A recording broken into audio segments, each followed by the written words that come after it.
Open Visual Studio Code. In Lesson 13 we use the window onload event to draw our images on the canvas. Now we will create a function that draws and animates our character. Delete the previous function and the player source.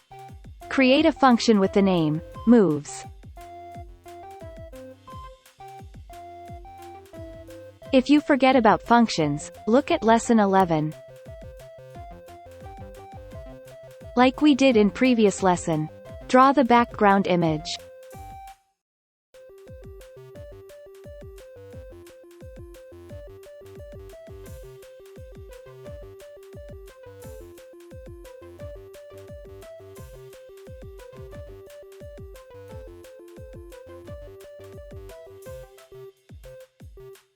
Now set the player source image.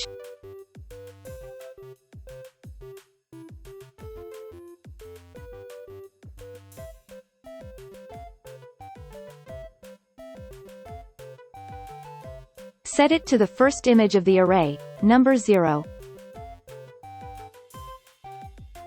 Draw our player, as we have done before.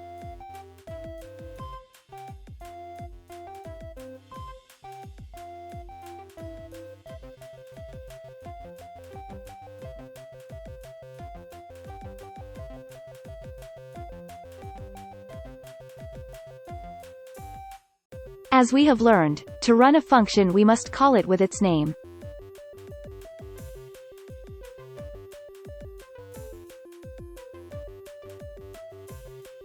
In previous lesson we used the onload event to draw our images. Now we will use the request animation frame. This method runs animations forever. Write window dot request animation frame, open and close parenthesis. Inside parenthesis, write the name of our move function.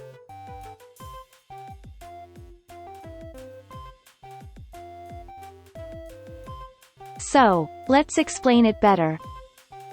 First we create a new empty image with the name background. After we set the source of the empty image, we create again a new empty image with the name player.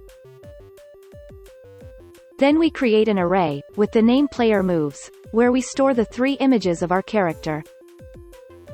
After we write a new function with the name moves. In this function we will draw and animate our character. JavaScript stores the function in memory and continuous reading the code. At the end we call our function, and JavaScript executes it. JavaScript starts loading the image background.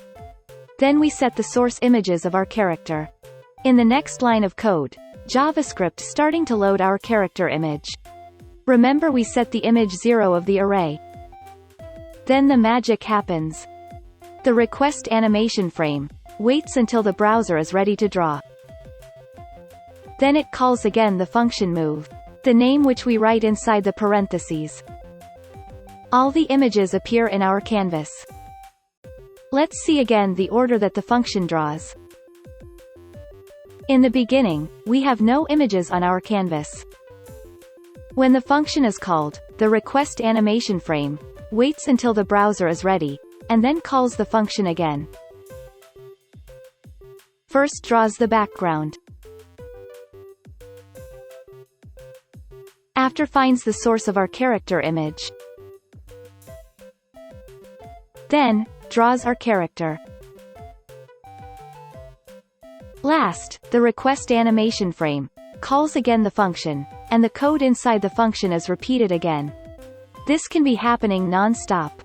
Well, not forever, but until we stop it.